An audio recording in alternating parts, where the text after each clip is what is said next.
It's now time to take a drive around the SEC. Sponsored by Love Chevrolet. Incredible summer savings all summer long on the entire lineup of award-winning Chevys. I-26 at Harbison and lovechevy.com. Together, let's drive.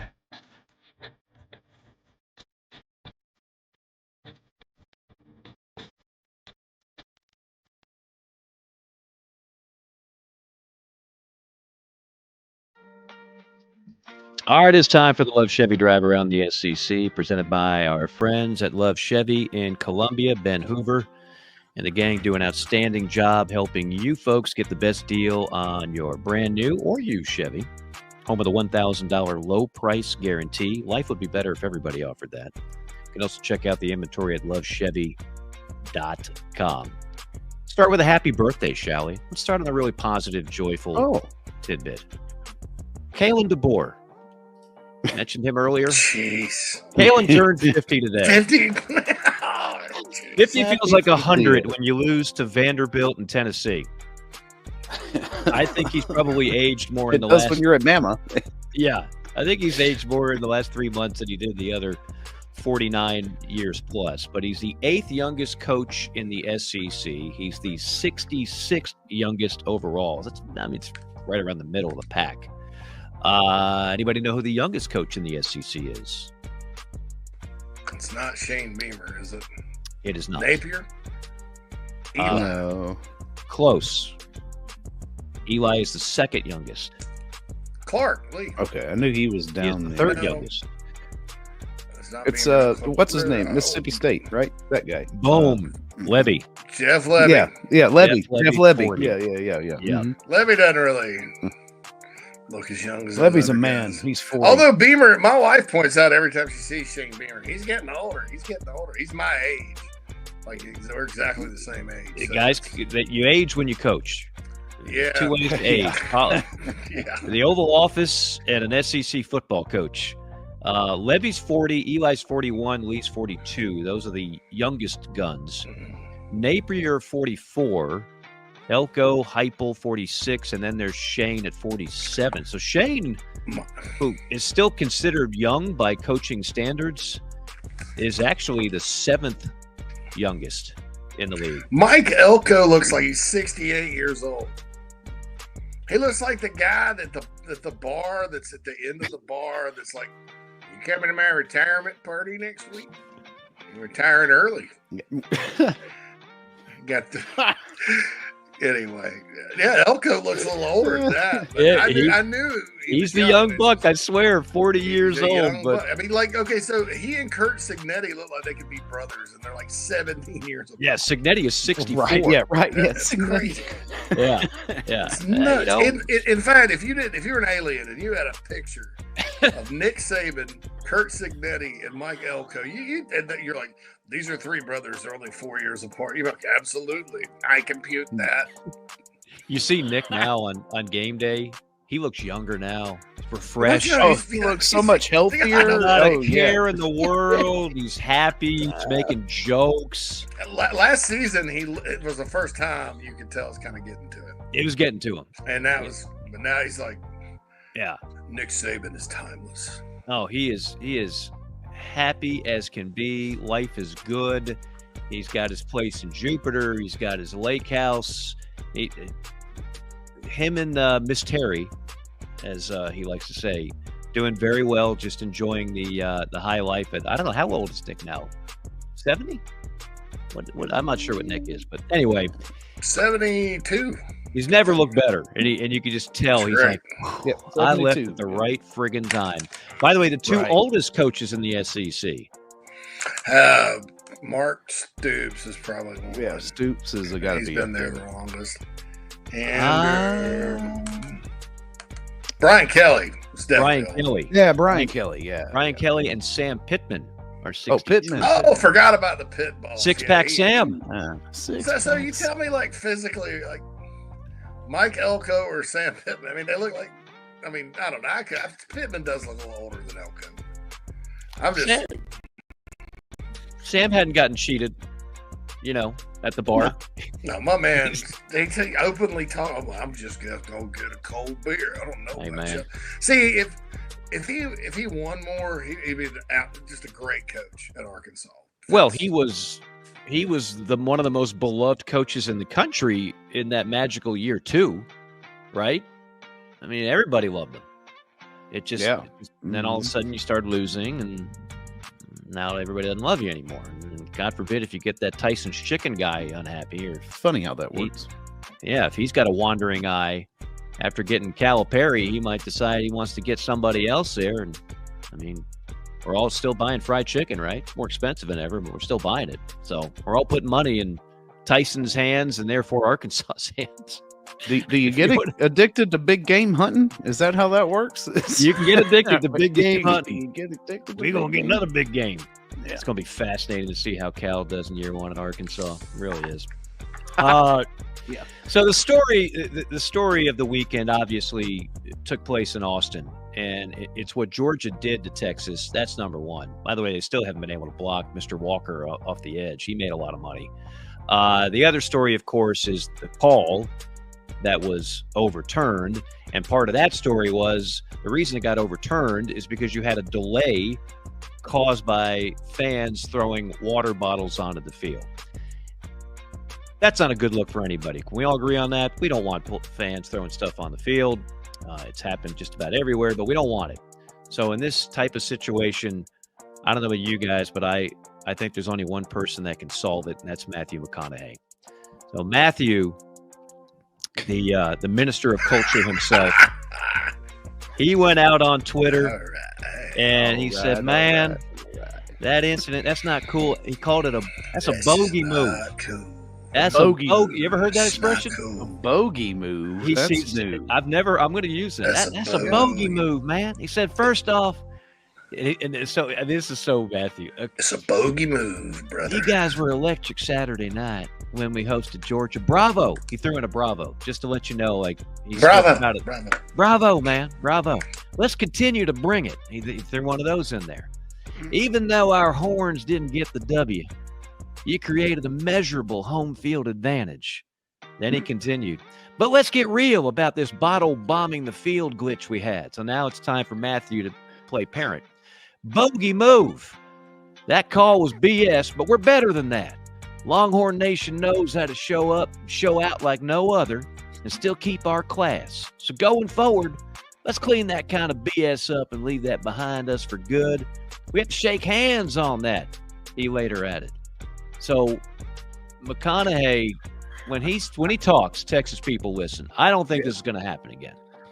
I think you heard about with Vanderbilt. I don't know if this is just a prank. You're right. Yeah, that's what I was about to say the same thing. I was like, I saw the picture, but who can tell anymore if that's real? Right. They're trying to make it sound like they've installed nets by the student section. So the Do Texas we have fans boots on the ground in Nashville can confirm here. Yeah. I know it's been covered, but that whole thing was such a bad look. You cannot overturn a call based on a delay, based on fans throwing debris onto the field. I mean, is that not painfully obvious to everybody? I think so. Okay. Question is, does it happen this week somewhere? That's the thing. It's not the Texas people will do it again. Yeah. And frankly, their crowd is not. I mean, they get up for big games like everybody else, but that's kind of out of their element a little bit. You're out of your element, Donnie. Yeah, no doubt. But what's going to happen is, I mean, what happens if there's a bad call at it? I mean, A&M pays attention to everything Texas does. What happens if there's a bad call at A&M LSU? I mean, seriously, the drunk college mind does not comprehend this is bad. Right. The drunk college mind is going to sit there, because I've been in college and been drunk. I want them to overturn the call. Give me your water bottle. Woohoo, let's launch. It worked in Texas. Which is completely stupid. So what I think they need to do is say, hey,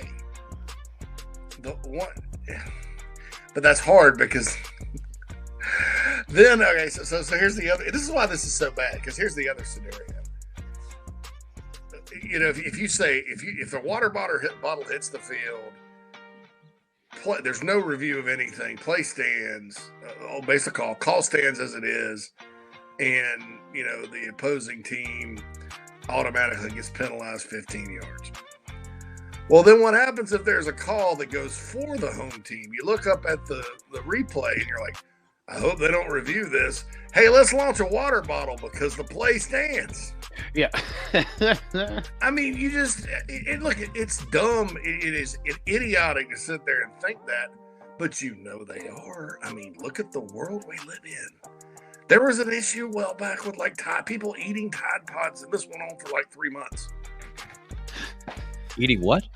Tide Pods. Oh, that generation, that group of folks is now in their 30s, and we wonder why. The engineering at Boeing's kind of like, what's the Aykroyd line to Farley and Tommy Boy? Did you eat a lot of paint chips as a kid? I ate a lot of paint chips as a kid. Yeah, that would explain some behavior. Yeah, but, I mean, it's number one, it's not a reviewable play.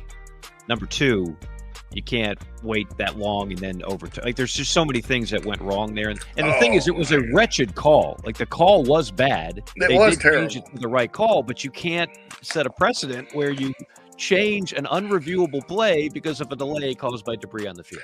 I know, but because that empowers idiots. I mean, we live in a society now. I'm going to write a book about this one day where we do empower idiots with things, with some of the things, the decisions that people that should know better make. But, I mean, and Kirby said it. He's like, now we're in a situation where if you don't like the call, you're just going to throw stuff on the field. They're going to think they can get it overturned. Yeah. Kirby's absolutely right. It was that egregious of a bad, I mean, anyway. Yeah, and by the way, for Kirby, I get we get no respect card. There were plenty of people that picked Georgia, to mention on this show in the Fab Five Challenge, but it's not like Texas was a 20-point favorite, and all the experts said that Georgia had no chance. I mean, he goes out there and goes, everybody thought we couldn't win this game, and you guys picked against us, and you guys hate us. Like, no, you don't get to play the victim card when you're playing for the national championship every year. Dabo Swinney does that all the time. I know. All coaches do it, but it's just like he's 176 and 44. Yeah, just enough of that stuff. Some news and notes. Missouri's got Alabama. At the beginning of the year, this was like, man, that could be a blockbuster game. A little bit of the wind has been taken out of the sails for both of these teams. Brady Cook is listed as doubtful on the SEC report. It's sounding as if he is not going to go with that ankle. He has started 34 consecutive games. They got who's that? Backup's former Notre Dame quarterback Drew Pine. He didn't. He's talented. I mean, there are worse backups. Trust me. Yeah. But that's tough going to. And Alabama, they got to get off the schneid a little bit. But it's elimination game for the tie. If they lose this, they're done. Missouri couldn't move it at all, hardly, against Auburn. Auburn's offense was really, really limited because the Missouri defense is not as good as it was last year either. I thought Brady Cook deserved a medal. That's a great story. Dude goes to the hospital, comes back, gets X-ray, comes back in the game, leads a 95-yard drive for victory. I think that has a lot more to do with what Auburn is. Cursed this year, name your adjective, than what Missouri is. But Missouri may have.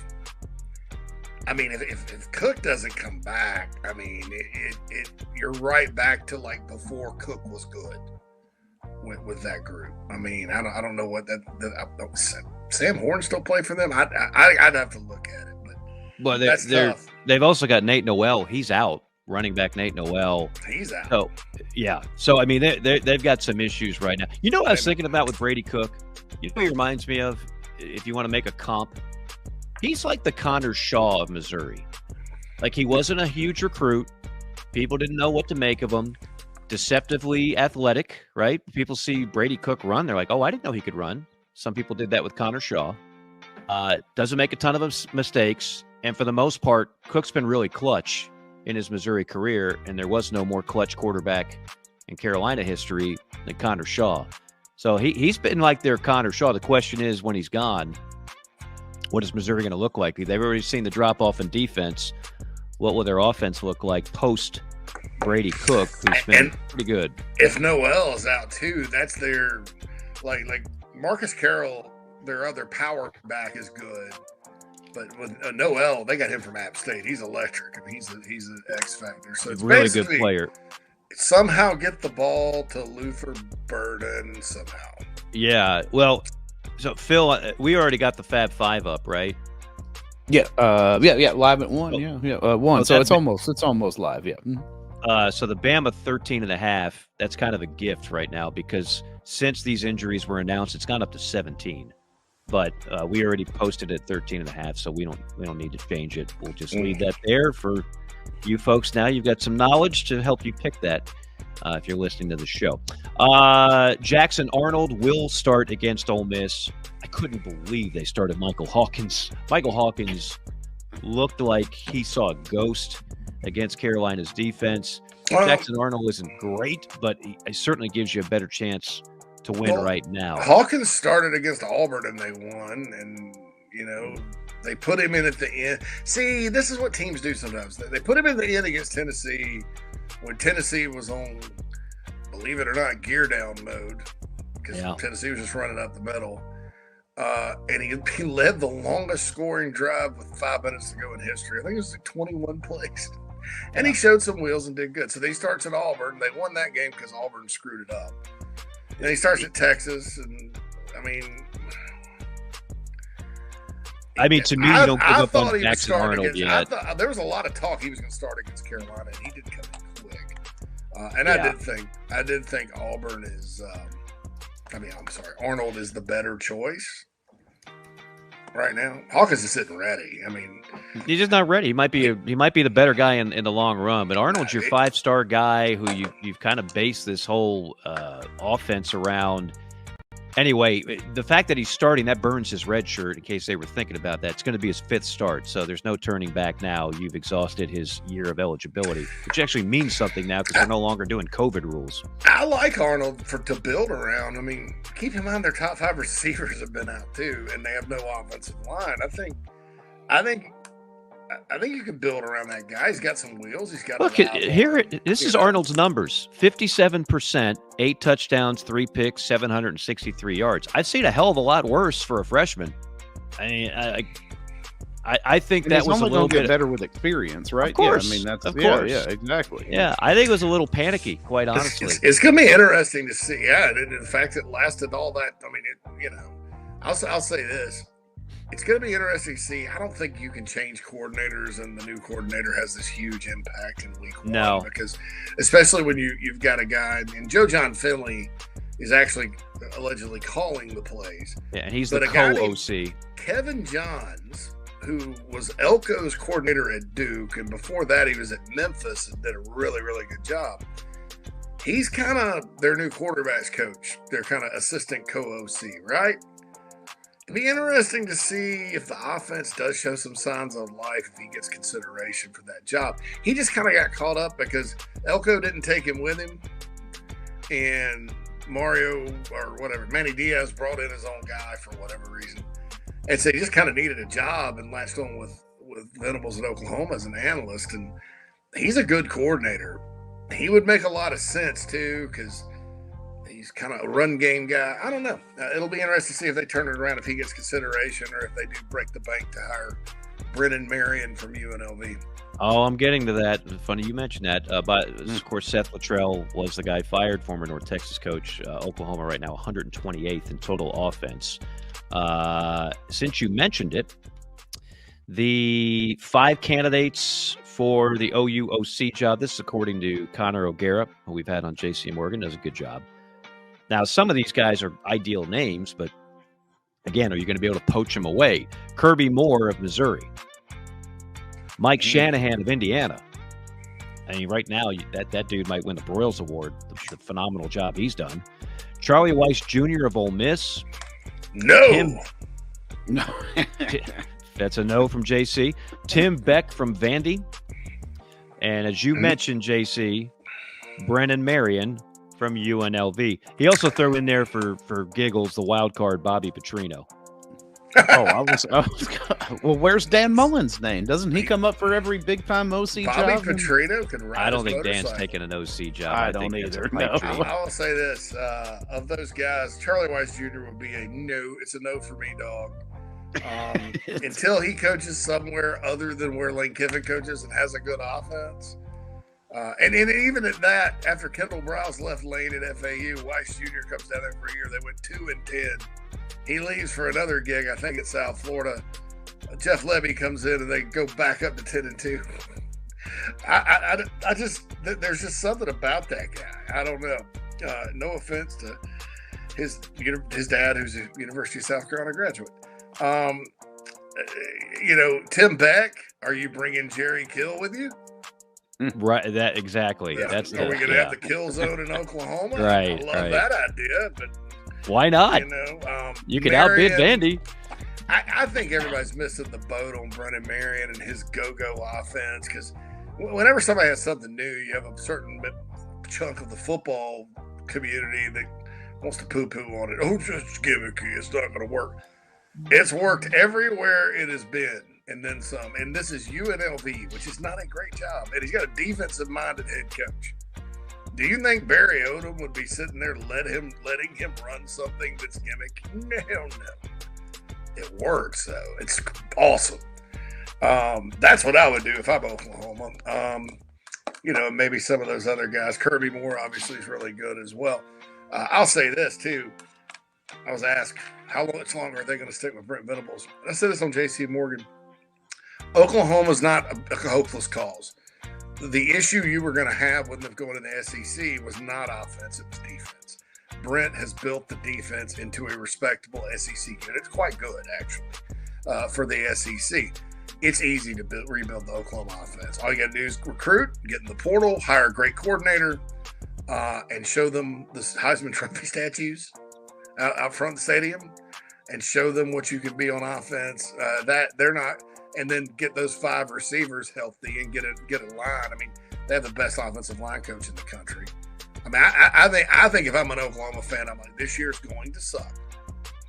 But you can change one side of the ball in 1 year, and we're Oklahoma, so we're going to do it. So I would actually take a different approach about Brent Venables. Well, what I'd really like to know is what was the conversation like with Dylan Gabriel when you let him go? Because it's a different looking offense if you got him in it. Who's calling the plays? Yeah, or what kind of blocking he gets, because he can squirt out of there and he's got command, and he makes up for if you have so-so receivers, because he can run. I don't know. I mean, maybe it was Levy leaving. Maybe it was like a Levy guy. Could be, because they were together, I think, at UCF. Yeah. Maybe it was just you're spot on. I think that's it.